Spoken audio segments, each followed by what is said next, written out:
Assalamualaikum warahmatullahi wabarakatuh. Alhamdulillahi alamin. Assalatu wassalamu ala asyrafil anbiya'i wal mursalin Sayyidina Muhammad wa ala alihi washabihi ajma'in, amma ba'du. Alhamdulillah, kesempatan kali ini kita akan melanjutkan kajian atau pembacaan kitab Kimia Usa'adah atau Kimia Kebahagiaan karya Hujjatul Islam Al-Ghazali. Sebelumnya Al-Ghazali menjelaskan tentang keajaiban-keajaiban hati, bahwa menurut beliau itu hati itu punya dua pintu.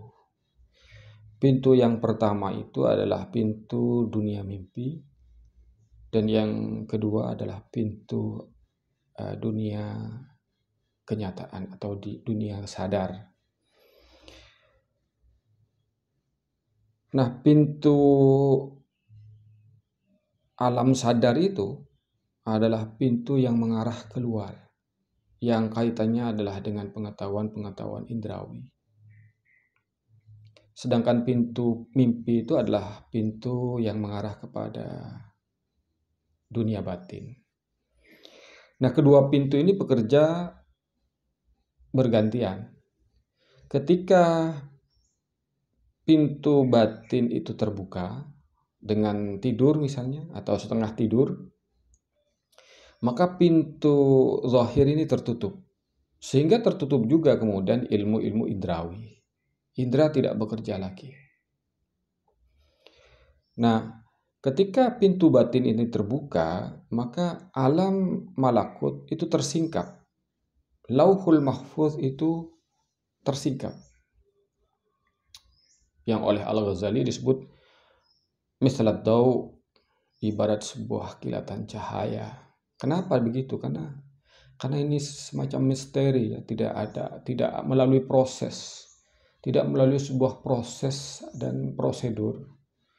Oleh karena itu di kalangan para sufi, pengetahuan yang diperoleh dari pintu ini disebut dengan ilmu huduri, ilmu kehadiran, ilmu yang tiba-tiba saja ada tanpa usaha. Sementara ilmu yang diperoleh melalui jalan indrawi itu biasanya dikenal dengan ilmu husuli, ilmu by proses, by metode, dengan usaha gitu. Nah,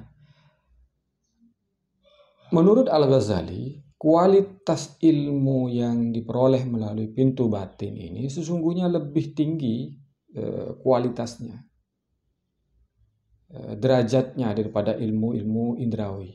Ilmu indrawi itu kecil nilainya, tidak seberapa, dan dia baru bernilai ketika dia digunakan untuk kepentingan ukhrawi, begitu.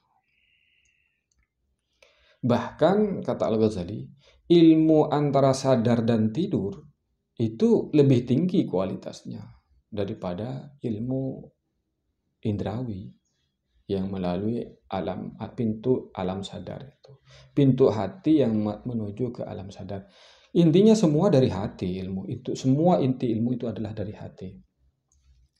Nah, baik, kita lanjutkan faslun, inilah pasal wa tahtaju dan butuh an ta'rifah, bahwa engkau tahu fi dimni dzalika, di dalam kaitan tersebut, dalam kaitan keajaiban hati maksudnya. Annal qalbah, bahwa sesungguhnya hati kal mir'atih, adalah seperti cermin kaca. Jadi hati itu sebenarnya ibarat cermin. Wallauhal mahfuzah, sementara lauhul mahfuz seperti yang saya gambarkan kemarin itu ibarat sebuah alam yang mengatasi seluruh alam indrawi, di mana citra asli dari segala yang ada di alam ini sesungguhnya ada di lauhal mahfuz itu. Dan apa yang ada di alam nyata, alam realitas ini sebaliknya adalah imitasi atau tiruan dari yang ada di alam gaib atau alam Lauhul Mahfuz. Nah, ini seperti yang sudah saya jelaskan sebelumnya adalah ciri dari pemikiran para pemikir atau intelektual idealisme, di mana memandang bahwa hal-hal yang bersifat gaib dan spiritual itu sesungguhnya lebih nyata, lebih hakiki daripada hal-hal yang indrawi yang kita alami sehari-hari. Dan apa yang kita alami, yang kita ketahui dari indrawi atau fakta-fakta indrawi itu sebenarnya merupakan miniatur atau jiplakan atau tiruan dari apa yang ada di alam gaib yang disebut oleh Al-Ghazali di sini dengan Lauhul Mahfuz atau semacam file-file yang suci, catatan-catatan yang suci. Wal Lauhul Mahfuz, sedangkan Lauhul Mahfuz mislul mir'ati aidan, juga ibarat cermin. Jadi kata Al-Ghazali, hati itu seperti cermin dan Lauhul Mahfuz itu juga cermin. Lianna fihi, karena sesungguhnya fihi di dalam Lauhul Mahfuz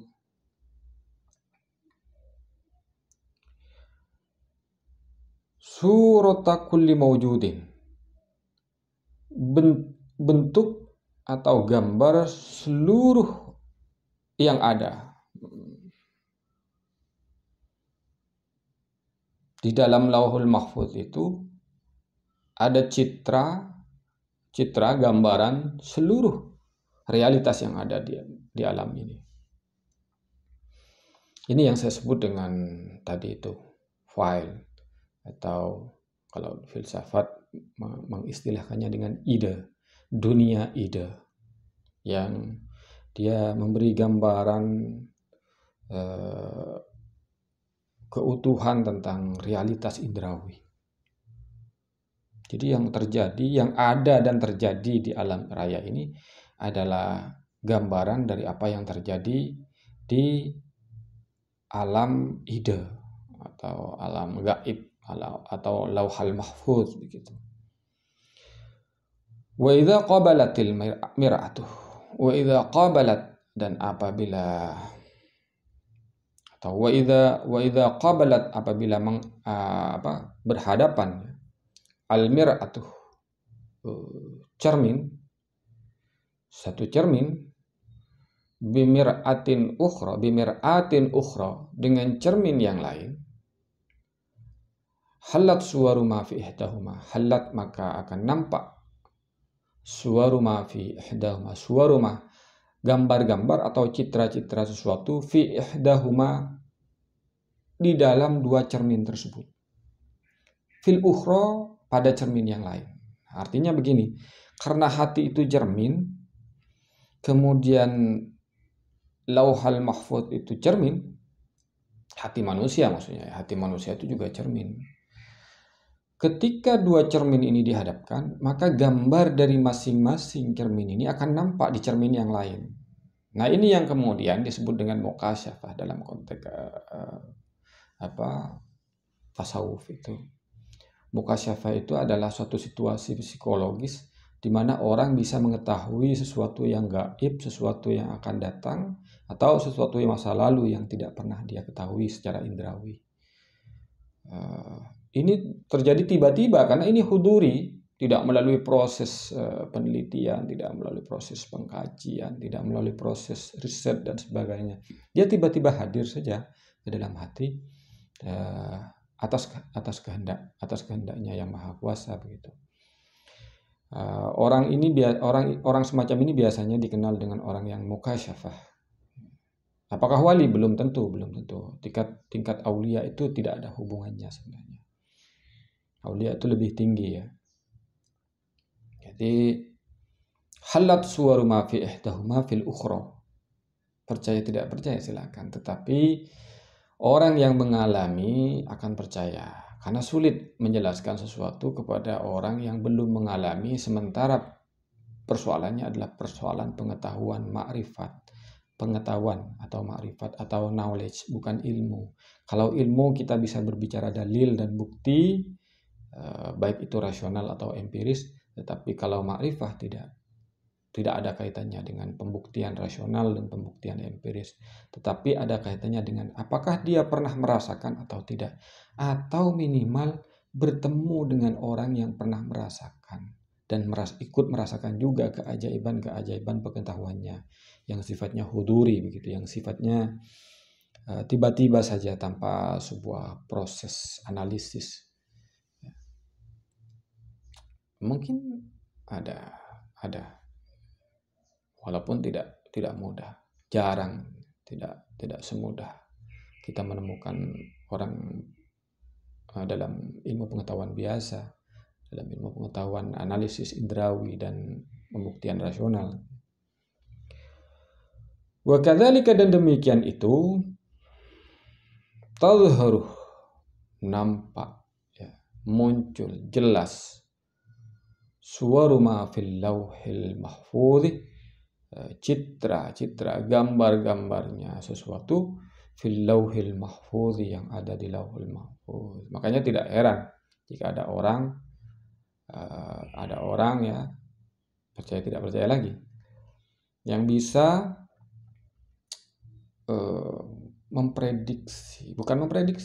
menebak atau membaca apa yang akan terjadi. Tapi tidak sembarang orang ini. Karena dia apa? Hatinya sudah menghadap ke lauhul mahfuz. Hatinya sudah melihat apa yang ada di lauhul mahfuz, di mana seluruh gambaran-gambaran realitas, baik itu benda ataupun satu kejadian historis, itu ada nampak di dalam hatinya. Tadhharu suwarumah, muncul, ya, nampak citra-citra, gambar-gambar sesuatu fil lauhil mahfuz, yang ada di lauhul mahfuz, ilal qalbi, ke dalam hati. Jadi itu penglihatan hati, itu merupakan ilmu intuitif, intuisi, dzauq, rasa. Nah, kalau sudah persoalan rasa ini, kita nggak bisa protes. Ya, sebab orang tahu manis itu hanya orang yang pernah menikmati manis atau mengecap rasa manis. Orang yang merasakan rasa pahit itu, yang mengetahui rasa pahit itu adalah orang yang pernah merasakan pahit. Jadi ketika ada orang yang belum pernah merasakan rasanya pahit, dia tidak akan bisa menerima penjelasan apapun dari orang yang pernah mengalami rasa pahit. Intinya itu. Sama juga kita bertanya, indahnya berkeluarga, indahnya hubungan suami istri bagi orang yang masih bujangan, menjelaskan kepada orang yang masih bujangan, yang masih jomblo, itu suatu hal yang sia-sia. Karena dia tidak akan pernah tahu yang sebenar-benarnya tahu apa yang dialami orang yang sudah berkeluarga dan bersuami istri, gitu, berhubungan suami istri. Sia-sia. Jadi mereka hanya tinggal bayangan, tinggal imajinasi saja, bukan pengetahuan yang hakiki. Ini yang dimaksud pengetahuan hakiki, itu adalah pengetahuan intuitif, pengetahuan rasa.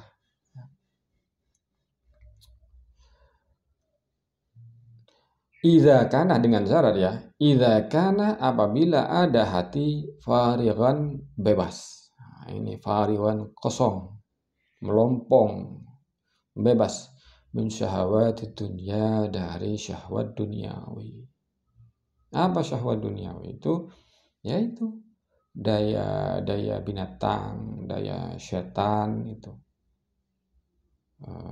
Makan, minum, kawin, mencintai dunia, kemudian tindakan-tindakan setan, riya, takabur, sum'ah dan sebagainya, itu min syahwatid dunia, itu akan menghalangi gambar-gambar yang ada di lauhul mahfuz masuk ke dalam hati atau diketahui oleh hati kita. Jadi ya, makanya kemudian di dalam tradisi Islam perlu latihan, riyadhah namanya, latihan. Nah, seorang yang salik, seorang yang ingin menuju kepada Tuhan, betul-betul berkeinginan keras untuk mencapai Tuhan, liqa atau ru'yah dan liqa, maka ada riyadhah melalui tarekah, melalui torikot, melalui metode-metode yang spesifik, melalui cara-cara bertorikoh. Di situ ada mursyid, ada murid, ada etikanya, ada busuhbah baina syekh wal murid, bagaimana cara bersahabat guru dengan murid. Kenapa? Bukan guru dalam pengertian biasa. Mursyid itu artinya orang yang sudah mengalami, ya, orang yang sudah suci, yang sudah pernah merasakan.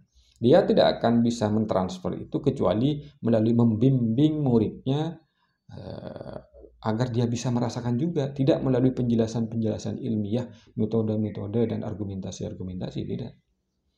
Nah, untuk itu maka metodenya tidak dengan cara taklim biasa, dengan tarbiyah biasa, tapi taklim, ya. Lebih kepada kepatuhan mutlak, ketaatan mutlak, taatan mutlakon. Sebagaimana Nabi Musa di dalam Al-Quran, dia harus patuh sepenuhnya kepada Khidir. Walaupun kita tidak berbicara peringkat kedudukan Nabi Musa dengan Nabi Khidir. Nabi Musa tetap lebih tinggi. Itu satu gambaran bagaimana ilmu batin, ilmu zauq itu memiliki syarat-syarat tertentu agar tidak melawan apapun bentuk instruksi yang dilakukan mursyid kepada muridnya. Itu salah satu cara. Dan bagaimana suhbah atau adabus suhbah, etika bersahabat antara murid dengan murid. Itu ada metodenya, ada tekniknya. Kalau nggak keliru, kitab yang banyak menjelaskan itu kitab Risalatul Qusyairiyah. Fa in kana, dan apabila ada hati masyghulan, itu sibuk biha dengan syahwatud dunya, kana, maka ada alamul malakut, alam malaikat itu mahjuban anhu, dia akan tertutup dari hati.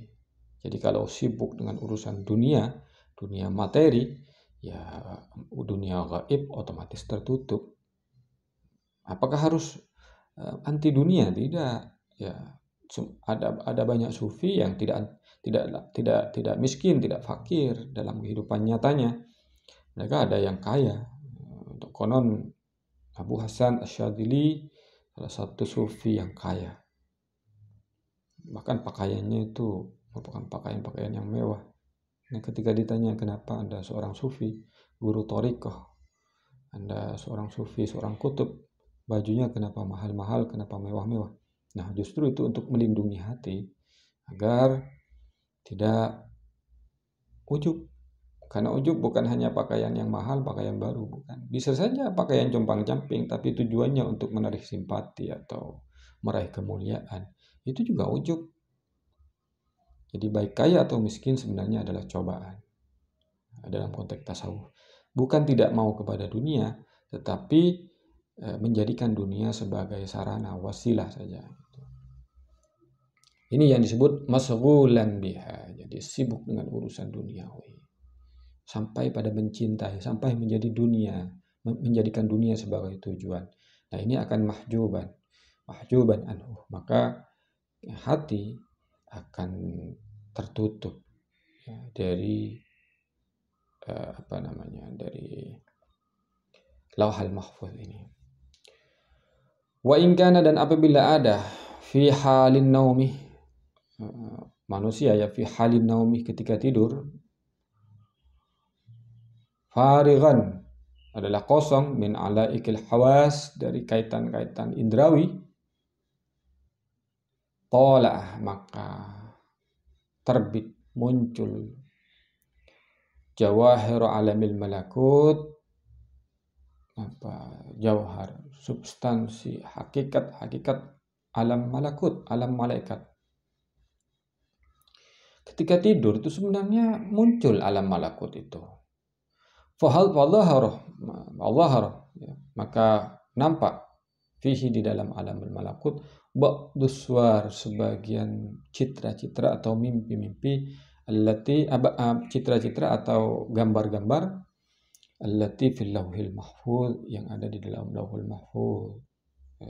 Saya tidak bisa menjelaskan ini karena dunia mimpi yang bersih mungkin ya. Mungkin mimpi saya masih kacau balau.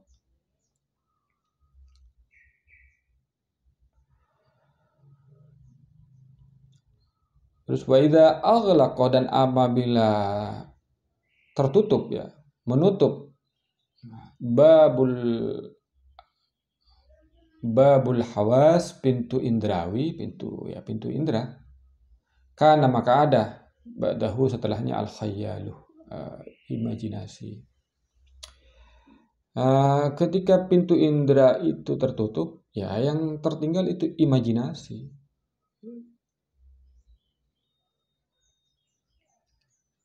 Ketika pintu indra tertutup, maka yang muncul itu indra, imajinasi, khayalan. Lidzalika, demikian, yakunu ada ya, alladzi yubsiru, yang melihat kepada alladzi, manusia ya, kepada alladzi tahta sitril qashri, di bawah kulit luarnya saja ya. Jadi orang yang hadir di dalam mimpi itu adalah imajinasi yang itu hanya di balik kulit luarnya saja, tidak masuk, bukan jauharnya gitu. Kenapa ya? Karena tidak farighan anisyahwat, tidak bebas dari syahwat itu. Walaysa kal haqqih, dan tidak kal haqqis sharih, sebagai sebuah hakikat yang jelas, yang nyata, maksyufan, yang tertutup. Sesungguhnya ketika tidur itu alamul malakut itu muncul ya. Alamul malakut, sebagian citra-citra atau gambar-gambar di lauhul mahfuz itu, ketika pintu indera itu tidak bekerja. Tetapi yang nampak itu hanya imajinasi. Biasanya imajinasi ketika dialami di dunia nyata. Kenapa? Karena dia sibuk dengan dunia nyata, dengan dunia indrawi. Maka yang terlihat di dalam alam mimpi itu yang sesungguhnya maksyuf, yang sesungguhnya berkaitan dengan alamul malakut, yang dilihat itu hanya kulit luarnya saja, bukan sebagai realitas sejati yang tersingkap gitu.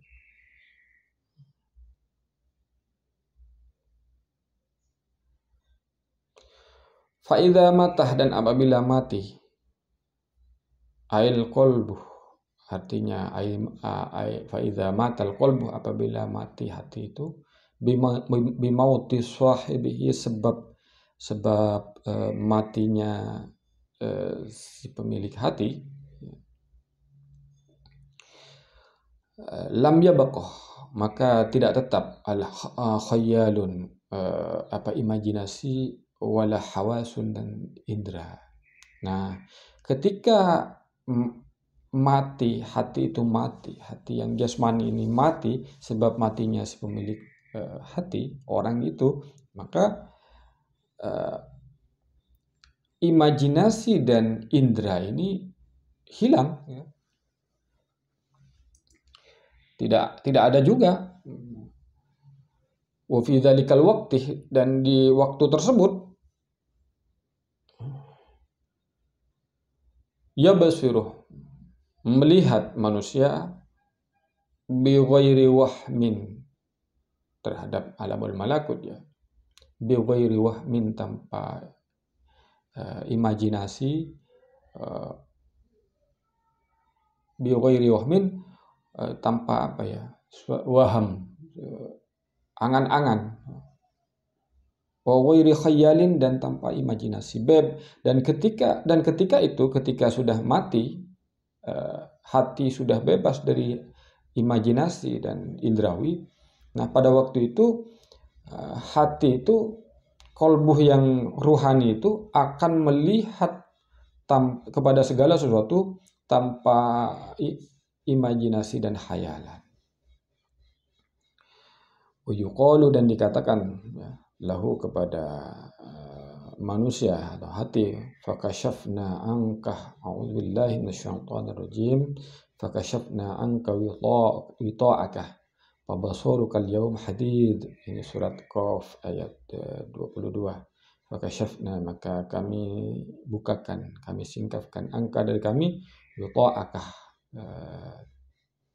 penutupmu, fabasarukah maka pandanganmu, ya, al-yawma pada waktu itu, hadidun tajam, jernih, tidak ada penghalang. Jadi penghalangnya itu sesungguhnya adalah duniawi, kecintaan kepada hal-hal yang bersifat duniawi dan menjadikan dunia sebagai sebuah tujuan. Saya kira itu, semoga ada manfaatnya. Wallahul muwaffiq ila aqwamit thoriq. Wassalamualaikum warahmatullahi wabarakatuh.